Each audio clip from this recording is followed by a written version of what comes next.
So it was a speech intended to embolden Iran's under-fire president and put a firm full stop on an extraordinary week of protests. In a nationwide address in front of tens of thousands of followers, Iran's supreme leader insisted last week's disputed election was a, quote, definitive victory for Mahmoud Ahmadinejad. But Ali Khamenei's main message was to Iran's opposition supporters, telling them to stop complaining or face the consequences. Live reaction coming up in a few minutes, but we begin with this report from Nicole Johnston.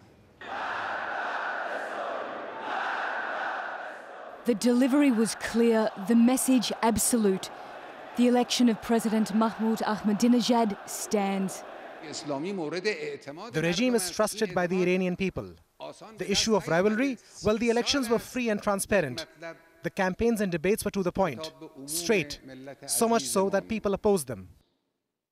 Iran's supreme leader, Ayatollah Ali Khamenei, warned the opposition to end their demonstrations, saying if the marches continue, they will be responsible for the consequences.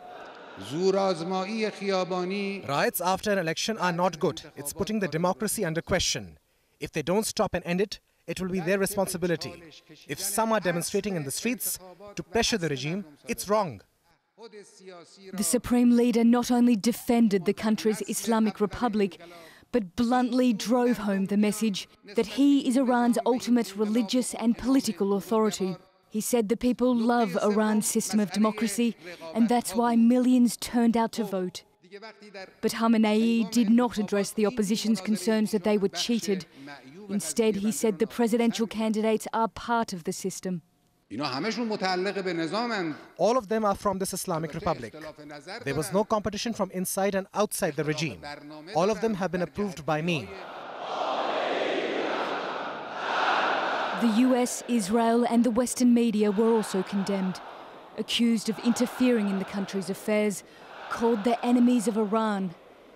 The supreme leader was preaching to his supporters, thousands of them, to defend the state, giving them free rein to reclaim the streets from the opposition.